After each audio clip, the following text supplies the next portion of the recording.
আসসালামু আলাইকুম রহমতুল্লাহ। সকলকে ইংরেজি এবং বাংলা কম্বো ক্লাসে স্বাগতম। আজকের ক্লাসে তোমরা সেন্টেন্স তৈরি এবং সেন্টেন্সের যে অংশগুলো আছে, পার্টস অফ স্পিচ অর্থাৎ পার্টস অফ সেন্টেন্স, সেগুলো সম্পর্কে তোমরা জানতে পারবা। দেখো এখানে আমরা বাংলা এবং ইংরেজি যেহেতু একত্রে শিখাবো, সেজন্য আমরা এটাকে প্রথমে দেই পদ বাংলায়, আর ইংরেজি সেটাকে বলা হয় পার্টস অফ স্পিচ অথবা sentence. Parts of speech, speech আর সেন্টেন্স, অর্থাৎ সেন্টেন্সের যে অংশগুলো। ঠিক আছে, তো দেখো পদ আমরা জানি পদ কত প্রকার। পদ হলো কি বাক্যে ব্যবহৃত প্রতিটি শব্দ, বাক্যে ব্যবহৃত প্রতিটি শব্দকে কি বলে? পদ বলে। প্রতিটি শব্দ, যেটাকে ইংরেজিতে বলা হয় কি পার্টস অফ স্পিচ।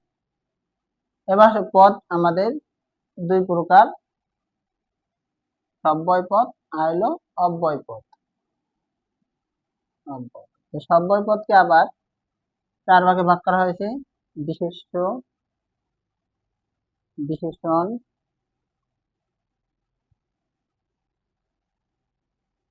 সর্বনাম আর হলো ক্রিয়া। আর ইংরেজি পার্টস অফ যে স্পিচ সেগুলোকে 8 ভাগে ভাগ করা হয়েছে, আমি সেগুলো লিখি ক্রমানুসারে। আর এইগুলোর সংজ্ঞা আমরা এইখানেই পাবো ইংরেজিতে। তো নাউন, যার বাংলা অর্থ কি? বিশেষ্য। তো বিশেষ্য কি? যে ওয়ার্ড দ্বারা বা যে শব্দ দ্বারা কি বুঝাইবে? কোনো কিছুর নাম বুঝাইবে, কোনো কিছুর নাম, কোনো কিছুর নাম। যেমন আমি এখানে বললাম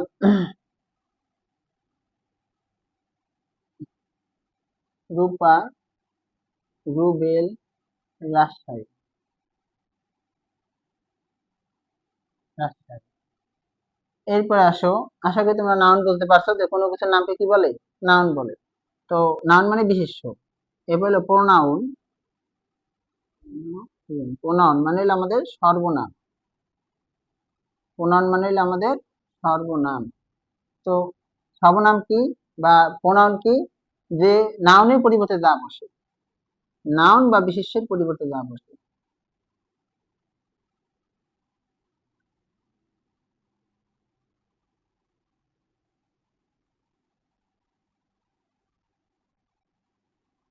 যা বসে, ঠিক আছে, বিশেষের পরিবর্তে যা বসে। যেমন আমাদের রূপা, সেটা কিন্তু মেয়ে, মেয়ে হইলে আমাদের সেটা প্রোনাউন হয় হি। রুবেল, সে কি? ছেলে, ছেলে, তার প্রোনাউন হইবে হি। আর রাজশাহী যেটা, বুঝছো, এটা কি একটা জায়গা, তো জায়গা হইলে সেটা প্রোনাউন হয় ইট। কোনো যদি ই হয়, ধরো এখানে একটা বস্তু হইতে পারে যে কোনো, বা একটা প্রাণী, ধরো এখানে আমি বললাম ক্যাট, সেটা কি ইতর বা বস্তুবাচক, ক্যাট, ডগ ইত্যাদি। এইগুলোর প্রোনাউনও কিন্তু আমার ইট। আচ্ছা, আশা করি তোমরা প্রোনাউন বুঝতে পারছো, নাউনের পরিবর্তে যা ব্যবহৃত হয়। কারণ বারবার একই নাম ব্যবহার করলে সেখানে বিরক্তি চলে আসে, আর তা দূর করার জন্যই হি, সি, ইট এই প্রোনাউন গুলো ব্যবহার করা হয়। এরপরে আসো প্রোনাউনের পর অ্যাডজেক্টিভ বা অ্যাডজেক্টিভ। অ্যাডজেক্টিভ এটা হলো তোমার বিশেষণ। বিশেষণ বা অ্যাডজেক্টিভ কি? যে ওয়ার্ড দ্বারা, যে ওয়ার্ড দ্বারা তোমার কি বুঝাইবে? দোষ, গুণ, অবস্থা, সংখ্যা, পরিমাণ ইত্যাদি বুঝাইবে। তাহলে দোষ, গুণ, অবস্থা, সংখ্যা, পরিমাণ ইত্যাদি বুঝাইবে। তো দোষ, যেমন বললাম ছেলেটি চোর, THIA, চোর, এটা কিন্তু দোষ বুঝাইছে। গুণ যদি আমরা বলি বিউটিফুল, ধরো এখানে বললাম BAUTIFUL, বিউটিফুল মানে কি? সুন্দর। ঠিক আছে, তো এখানে সুন্দর বলতে এখানে কিন্তু গুণ প্রকাশ করা হয়েছে। অবস্থা, মনে করো আমি এখানে বললাম ইল, ঠিক আছে, ইল অর্থ অসুস্থ, অসুস্থ তার অবস্থা বা কন্ডিশন কি? ইল, অসুস্থ, তার অবস্থা বোঝায়। এরপরে আসো সংখ্যা, ধরো আমি এখানে একটা সংখ্যা বললাম 500। তারপর হলো পরিমাণ, আমি এখানে কোনো একটা কিছু পরিমাণ বললাম, আমি এখানে ধরো 5 কেজি বললাম, 5 কেজি চাল কিনলাম, তাহলে এই যে 5 কেজি এটা একটা পরিমাণ বুঝাইছে। কেজি না হইয়া 5 সেকেন্ড হইতে পারে, হ্যাঁ, সময় একক সেকেন্ড। আবার 5 লিটার হইতে পারে, এটা হলো আয়তন পরিমাপের একক হলো লিটার। আচ্ছা, এই পরিমাণ যে কোনোটাই থাকতে পারে ইত্যাদি বোঝায়, এগুলাকে আমাদের কি বলা হয়? অ্যাডজেক্টিভ। এরপরে আসো আমাদের হলো ভার্ব, খুব গুরুত্বপূর্ণ বিষয়। ভার্ব হলো আমাদের বাংলায় ক্রিয়া, ঠিক আছে? যদি বলা হয় ভার্ব কাকে বলে বা ক্রিয়া কাকে বলে, যে ওয়ার্ড দ্বারা কাজ বোঝায়, যে ওয়ার্ড দ্বারা কি বোঝায়? কাজ বোঝায়, কাজ বোঝায়। তো কাজ, আমি কয়েকটা কাজের নাম দিই এখানে, যেমন পড়াশোনা একটা কাজ, আর ই ডি রিড, ঠিক আছে? লেখা একটা কাজ, write, W R I T, write, হ্যাঁ। তারপর আমি তোমাকে এখানে আরো একটা কাজ বললাম, খাওয়া, ইট, ইট, ঠিক আছে? খেলা করা, পিএল ওয়াই, পেলে, ঠিক আছে? ঘুমানো, sleep, S L double E P, sleep, sleep অর্থ কি? ঘুমানো। আচ্ছা, তো এই ভার্ব গেল আমাদের, যে ওয়ার্ড গুলো দ্বারা কি বোঝায়? কাজ বোঝায়, সেগুলোকে আমাদের কি বলা হয়? ভার্ব। তো এরপরে আসো আমাদের অ্যাডভার্ব। অ্যাডভার্ব কি আসলে?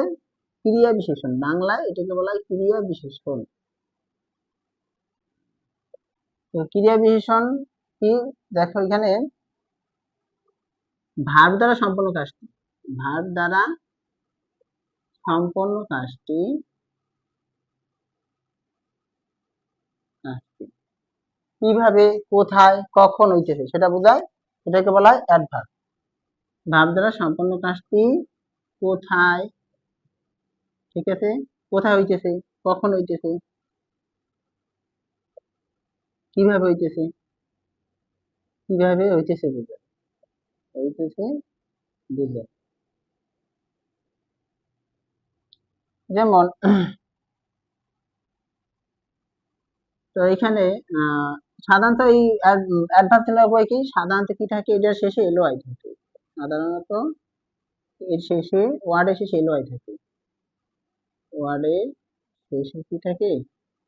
এলো আই অথবা ডবল এলো আই থাকে, ঠিক আছে?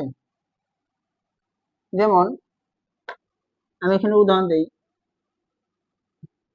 করিম ওয়ার্ক ফাস্টলি, ফাস্টলি, এটা কি আমাদের অ্যাডভার্ব। করিম রিড বুক, করিম, আচ্ছা এটা কি ব্যক্তি না, থার্ড পারসন, এদের ভাবের সাথে এস বাই এস হবে, ঠিক আছে? Read, read a book, Karim reads a book, ধরো আমি এখানে বললাম ইন দ্য মর্নিং, সকালে, in the morning, in the morning, ঠিক আছে? এই যে মর্নিং, এটা কি আমার কখন বুঝাইছে? আর এই যে সময় বুঝাইছে কিন্তু। আর এই যে ফার্স্টলি মানে কিভাবে, এটা বুঝাইছে। আর এটা হলো কখন, সকালে, হ্যাঁ, সময় বুঝাইছে। এবার হচ্ছে কোথায়, তাহলে এখানে হি গো দেয়ার, গো তো এখানে গোস হবে, যে থার্ড পারসন সিঙ্গুলার হলে ভাবের সাথে এস বাই এস যুক্ত হয়। হি গোস দেয়ার, সে সেখানে গিয়েছে, এই যে দেয়ারটা কি আমার সেখানে কোন একটা জায়গা বুঝাইছে, তাহলে এই যে জায়গা বুঝাইলে আমার কি হবে? সেটা অ্যাডভার্ব বুঝাইবে। আচ্ছা, গেল অ্যাডভার্ব। এবার আসো আমরা শিখবো প্রিপজিশন, কনজাংশন এবং ইন্টারজেকশন, আরো তিনটা।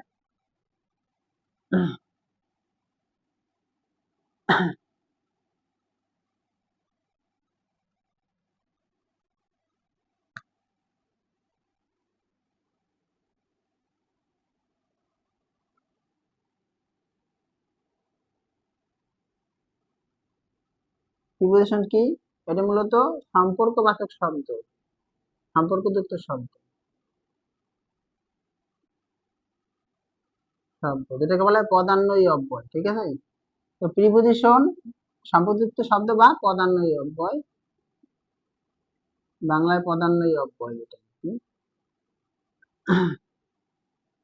তাহলে কি, যে ওয়ার্ড, প্রিপজিশন কাকে বলে? যে ওয়ার্ড নাউন বা প্রোনাউনের পূর্বে বসে, তাকে কি করে? তার সাথে সম্পর্ক বোঝায়। নাউন অথবা প্রোনাউনের পূর্বে বসে, এর পূর্বে বসে তার সাথে সম্পর্ক তৈরি করে, তার সাথে সম্পর্ক তৈরি করে, তৈরি করে। তাকে প্রিপোজিশন বলে।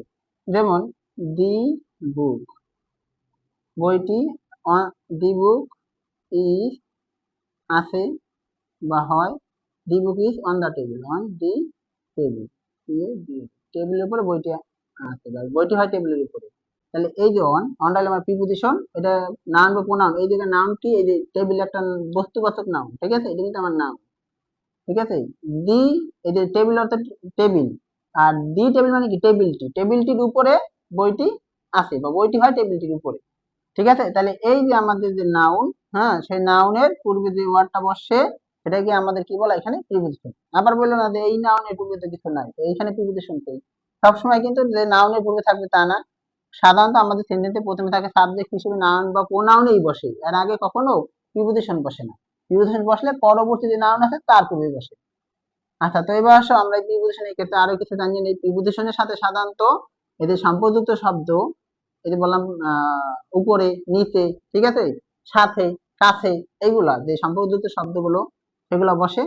এইখানে আমাদের আরো কিছু জানতে হবে যে প্রিপোজিশনের সাথে আরো কিছু সম্পর্ক আছে, সেটা হলো কারক ও বিভক্তি। কারক আর হলো বিভক্তি। আমি এগুলা বেশি ডিটেলস বলবো না, সংক্ষেপেই লিখে দেই। বিভক্তি, কারক হলো আমাদের 6 প্রকার, 6 প্রকার। তাহলে বিভক্তিটা আমরা পরে লিখি। কি কি? কর্তা কারক,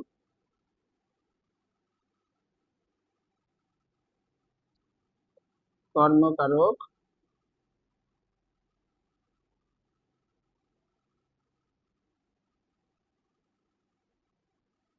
কর্মকারক, করণ কারক,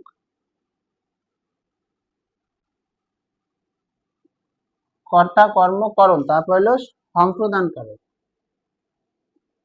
সম্প্রদান কারক,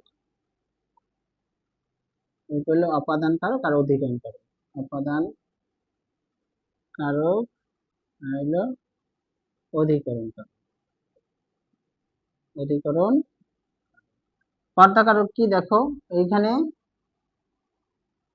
ভার্বকে কে বা কারা করছে দ্বারা প্রশ্ন করলে,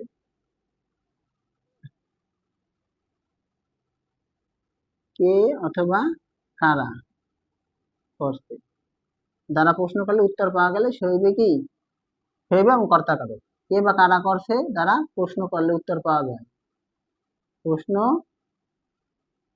করলে উত্তর যা হবে, উত্তর যা হবে তাই আমার কর্মকারক, ঠিক আছে। তো ধরো এখানে আমি একটা উদাহরণ দিয়ে তোমার এইগুলা বুঝাই দিই।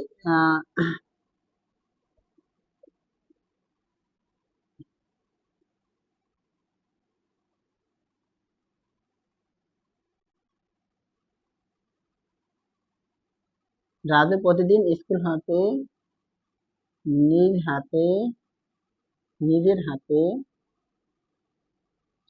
বাচ্চাদের টিফিন দেয়, বাচ্চাদের টিফিন দেয়। ধরো এখানে আমরা যদি প্রশ্ন করি কি দেয়, আচ্ছা টিফিন দেয় না, বাচ্চাদের টিফিন দেয়। তাহলে কে করছে এই কাজটা, কে করছে, করতেছে না রাজু। এই যে কে বা কারা করছে যা প্রশ্ন করলে যদি উত্তর যা হবে, তাহলে আমি যদি বলি এখানে এই যে বাচ্চাদের টিফিন দেয়, কে দেয়, রাজু দেয়, তাহলে রাজুটা আমার কি, কর্তা কারক, কর্তা কারক, ঠিক আছে। এবার আসো কর্মকারক কি, কি করছে আসলে, হম এখানে কর্তা যা করছে আর কি, কি করছে দ্বারা প্রশ্ন করলে উত্তর যা হয়।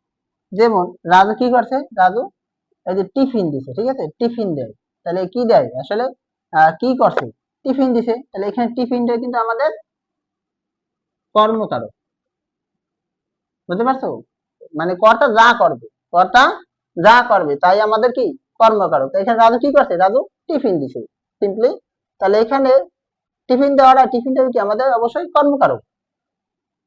করণ কারক হলো কি, যা দ্বারা করা হয়, কি দ্বারা করছে প্রশ্ন করলে, এটা হলো কি দ্বারা করছে, কি দ্বারা করছে, ঠিক আছে।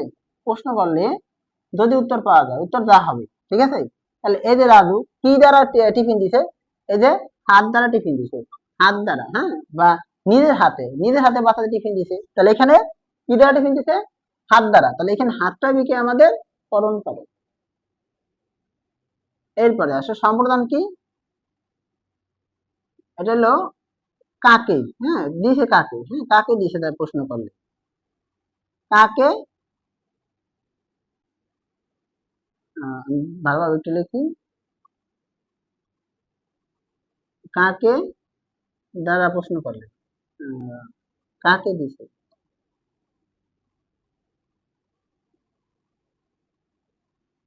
দ্বারা প্রশ্ন করলে যদি উত্তর দেওয়া হয়, কাকে দিছে দ্বারা প্রশ্ন করলে, হ্যাঁ, উত্তর পাই, তাহলে আমরা এখানে কাকে দিছে, টিফিনটা দিছে কাকে? বাচ্চাদের দিছে অবশ্যই, এই যে বাচ্চাদের দিছে, বাচ্চাদের এটা আমাদের কি হইবে? সম্প্রদান কারক, সম্প্রদান। আচ্ছা, এবার আসো অপাদান কারক কি? দেখো অপাদান কারক এটা হলো কোথা হতে, জিনিসটা হলো তুমি যে কোনো একটা কিছু দেবা, সেটা হলো কোথা হতে দেবা, যদি এখানে প্রশ্ন করলে উত্তর পাওয়া যায়, কোথা হতে দ্বারা প্রশ্ন করলে উত্তর যা হবে, প্রশ্ন করলে উত্তর যা হবে। এই যে কোথা হতে, যে টিফিনটা যে দিছে রাজু, কোথা হতে দিছে? এটা দিছে কিন্তু স্কুল হতে, ঠিক আছে, কোথা হতে? স্কুল হতে, তাহলে স্কুলটা কি আমাদের, স্কুলটা কিন্তু আমাদের কি কারক? অপাদান কারক। এবার আসো অধিকরণ কারক, যদি আমরা বলি, এখানে জাস্ট দুটো কথা মনে রাখবা, কখন অথবা কোথায়, মানে স্থান অথবা সময় থাকবে, কি থাকবে? স্থান অথবা সময়, ঠিক আছে, থাকলে আর কি, স্থান অথবা সময় থাকলে, সেটা। তো এখানে আমাদের কিন্তু দেখো, এখানে সময় কিন্তু আমাদের একটা আছে, এই যে প্রতিদিন যে কথাটা, এই যে প্রতিদিন কথাটা আমাদের সময় হিসেবে আছে, তাহলে এই প্রতিদিন এটা কি হবে? আমাদের অধিকরণ কারক, অধিকরণ কারক, ঠিক আছে। তাহলে আশা করি তোমরা এখানে কারক বুঝতে পারছো। এখন আমরা শিখবো হলো বিভক্তি।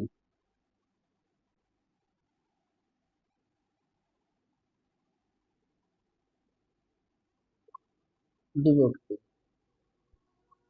বাক্যের শেষে, হ্যাঁ, যে শব্দগুলো যুক্ত হয়, বিভক্তি হলো কি, মানে কোন পদের শেষে যে শব্দগুলো যুক্ত হয়, পদের শেষে যে শব্দগুলো যুক্ত হয়, শব্দগুলো যুক্ত হয়, যুক্ত হয়, তাকে আমার বলা হয় বিভক্তি। বিভক্তি এখানে আসলে 7 প্রকার, বিভক্তি কত প্রকার? এটি 7 প্রকার।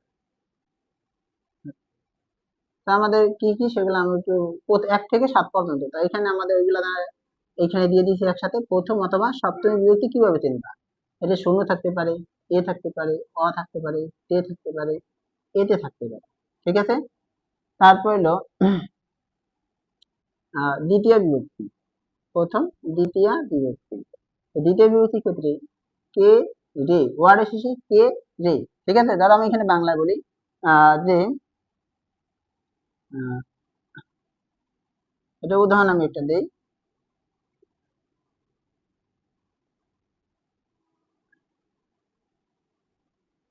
আমি স্কুলে যাই। তো এই যে স্কুলের শেষে যে এডা আছে, ঠিক আছে, এডা হইলো আমাদের কিন্তু, যদি বলা স্কুলে, এটা কিন্তু আমাদের কোন বিভক্তি? প্রথম বিভক্তি হইতে পারে, সপ্তমী বিভক্তিও হইতে পারে। আর কোন একটা স্থান বুঝাইলে সেটা কি? এখানে অপাদান, ঠিক আছে, স্থান, না সরি, এটা হলো অধিকরণ কারক, স্থান বা সময় বলছিলাম না, তাহলে এই যে স্কুল, এটা স্থান না, অধিকরণে সপ্তমী, এটা কি? অধিকরণে সপ্তমী, সপ্তমী অথবা প্রথম, প্রথম। আচ্ছা, এবার আসে দ্বিতীয় বিভক্তি, যদি আমরা বলি কে, রে, এটা একটা উদাহরণ, যেমন আমাকে, আমাকে, ঠিক আছে। এই যে আমাকে শেষে কে, আমি সাথে কে যুক্ত হয় কি হয়? আমাকে, ঠিক আছে। তাহলে এই আমাকে, আমি কি? কর্তা, তাহলে এই যে কর্তা কারকে দ্বিতীয়া, কর্তায় দ্বিতীয়া। এরপর আসো তৃতীয় বিভক্তি। তৃতীয় বিভক্তি কিভাবে চিনবো আমরা? এটা হলো দ্বারা দিয়ে কর্তৃক থাকবে, দ্বারা দিয়ে থাকবে আর কি। যেমন আমি মার্কার দ্বারা লিখি, কি লিখি? আমি মার্কার দ্বারা লিখি, এই যে দ্বারা, হ্যাঁ, কি দ্বারা? মার্কার দ্বারা, ঠিক আছে? কি দ্বারা? এখানে মার্কার দ্বারা লিখি। তো এখানে দ্বারাটা হলো আমাদের কি, এখানে তৃতীয় বিভক্তি,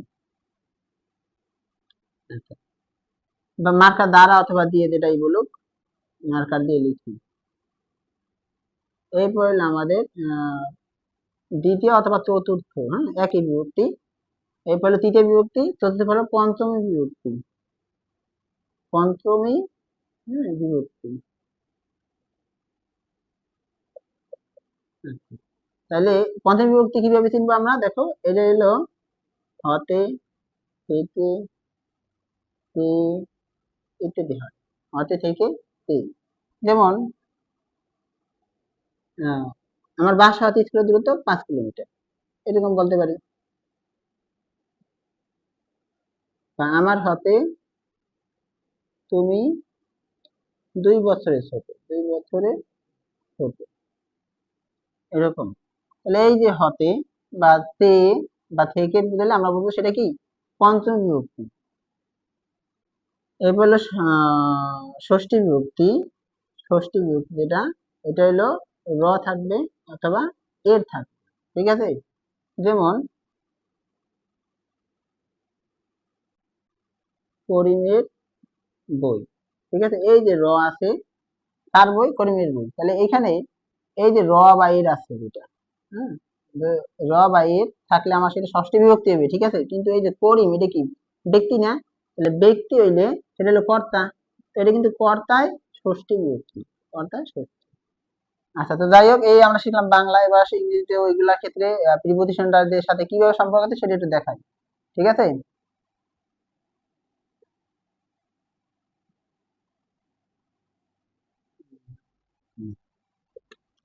তো সাধারণত এইটা ই হিসেবে বসালে টু হিসেবে।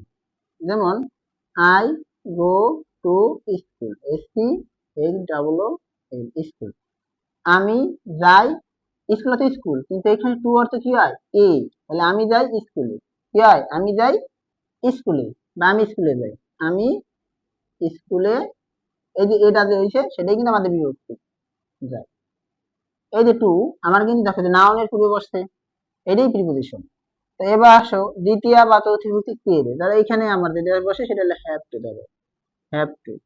তো হ্যাভ টু যদি প্রিপোজিশন এই যে এর সাথে আরেকটা ওয়ার্ড যুক্ত আছে, আহ, তো এটা টু তো আছে প্রিপোজিশন আমার। তাহলে এখানে যেমন I have to go to school, ধরো গো টু স্কুল। আমাকে, এই যে আই হ্যাভ টু, আমাকে যেতে হবে, গো টু স্কুল, স্কুলে যেতে হবে, আমাকে স্কুলে যেতে হবে, আমাকে স্কুলে যেতে হবে, বা আমারে স্কুলে যেতে হবে। আচ্ছা, এবার আসে দ্বারা দিয়ে, এটা সাধারণত বসে ফরম, ফরম দ্বারা, সরি ফরম না, এখানে দ্বারা বা দিয়ে এটা হলো বাই বসে, কি বসে? বাই। ইংরেজি এটা হলো বাই। যেমন I go to school, school, by bus, আমি বাস দ্বারা বা বাস, বাস দ্বারা কি করছি? স্কুলে গেছি, আমি বাস দ্বারা স্কুলে গেছি বা বাসে করে স্কুলে গেছি। এইখানে দ্বারা বা দিয়ে হিসেবে বাই বসে। হতে থেকে এটা অর্থে আমাদের বসে ফরম, ফরম। আর তে বলতে এখানে আমাদের বসে দেন, দেন। তে বলতে আমাদের বসে কি? দেন। যেমন he comes from, from Dhaka, সে ঢাকা হতে এসেছে, সে ঢাকা। তাহলে এখানে হতে থেকে, ঢাকা হতে বা ঢাকা থেকে সে, এই যে সে ঢাকা হতে এসেছে, ঠিক আছে? এরপরে আসো সচিবতি র এর, এটা সাধারণত বসে অফ প্রিপোজিশন, প্রিপোজিশন হিসেবে র বা এর বুঝাইতে অফ বসে। যেমন দি book of, book, the book of রহিম, আরে এই সব রহিম। তাহলে কি হয় দেখো, দি বুক বই, অফ রহিম, রহিম অর্থ তো রহিম, অফ অর্থ কি? র বা এর, তাহলে কি হয়? দি বুক অফ রহিম, রহিমের বই, ঠিক আছে? ইংরেজি ওয়ার্ড গুলা শেষ থেকে মিনিং করতে করতে আসবা। তাহলে দি বুক অফ রহিম, রহিম এর বই, হ্যাঁ, বা বইটি রহিমের। তো এখানে রহিমের বই, রহিমের বই বললে হইবে, আর বইটি রহিমের বললেও কোনো সমস্যা নেই, তুমি এদিক থেকে যাও, দি বুক বইটি অফ রহিম, হ্যাঁ রহিমের, বইটি রহিমের, বইটি রহিম। বুঝছো? এবার আসো, আমাদের বিভক্তি তো শেষ, কি এই শেষ, তাহলে আমাদের প্রিপোজিশনের পরে আছে আর দুইটি আছে, কনজাংশন এবং ইন্টারজেকশন।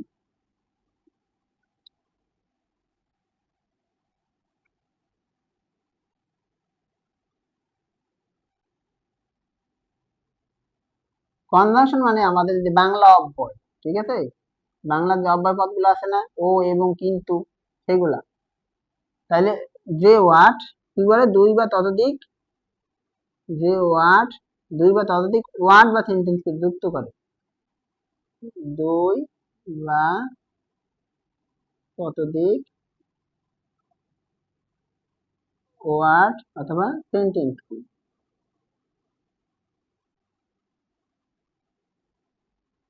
সেন্টেন্সকে যুক্ত করতে ব্যবহৃত হয়, যুক্ত করতে ব্যবহৃত হয়। যেমন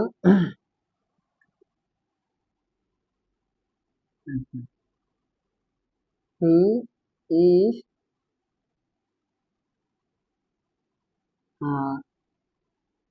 অনেস্ট, হি ইজ পুর, ধরো আমি এখানে দিলাম but honest, but honest.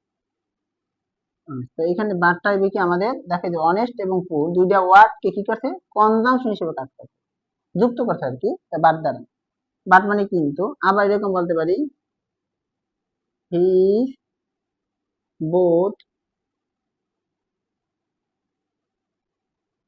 BRI double L I N T brilliant and কি, এখানে আমি দিলাম ধরো ভালো অনেস্ট, সে ব্রিলিয়ান্টও এবং সাথে সৎ, দুইটাই, তাহলে এখানে অ্যান্ড কি করছে, দুইটা ওয়ার্ডকে কি করছে একত্রে যুক্ত করছে অ্যান্ড দ্বারা, তাহলে এইগুলোই কি আমাদের কনজাংশন। তাহলে এখানে বললাম ডু অর ডাই, হ্যাঁ, করো অথবা মরো, এই দুটো ওয়ার্ডকে যুক্ত করতে কি দ্বারা, অর দ্বারা। তাহলে এই যে আমাদের অ্যান্ড অর বাট, ঠিক আছে, ইয়েট, আবার দেন, ঠিক আছে, আর একটা দিই KRIM, Karim is taller, TALL taller than, than THAM, than Rahim, আরে এই রহিম।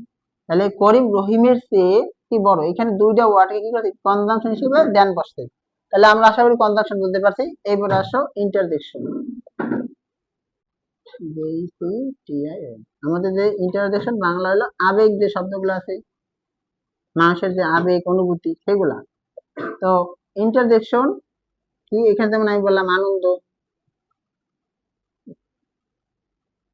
আনন্দ বোঝাইতে পারে, যে ওয়ার্ড দ্বারা আনন্দ, দুঃখ, বিষাদ, ভয়, ভয়, হ্যাঁ, ইত্যাদি প্রকাশ পায়, ইত্যাদি। আনন্দ বলতে আমরা সাধারণত বলি হুররে, আনন্দ বোঝাইতে গেলে কি মজা, ঠিক আছে, তারপরে দুঃখ বোঝাইতে বলি ও অথবা এলাস, ঠিক আছে, এগুলা ব্যবহার করি। আর ভয় বোঝাইতে গেলে আমরা এখানে ফেয়ার, ফেয়ার ইত্যাদি ব্যবহার করি, ফেয়ার উইথ, হ্যাঁ, আচ্ছা, ফেয়ার, ফেয়ার উইথ ইত্যাদি ব্যবহার করি। তারপর বিস্ময় হলো ওয়ান্ডার, হ্যাঁ, দেখো বিস্ময় দ্বারা এখানে একটা বললাম বিস্ময়, বিস্ময় বোঝাতে আমাদের এখানে বলছে ওয়ান্ডার, ওয়ান্ডার, ঠিক আছে। তাহলে আজকের ক্লাস এই পর্যন্ত ছিল, সকলে ভালো থেকো, সুস্থ থেকো, আর যদি কারো কোনো কিছু প্রশ্ন থাকে এই যে যা পড়াইছি, হ্যাঁ, সেইখানে তোমরা কমেন্ট বক্সে কমেন্ট করো, আর যদি কারো ভুল, কেউ কোনো ভুল পাও সেটাও তোমরা সংশোধন করো এর মধ্যে, ঠিক আছে, কমেন্ট বক্সে সংশোধন করে নিও। আচ্ছা, সকলের জন্য শুভকামনা রইলো, খোদা হাফেজ।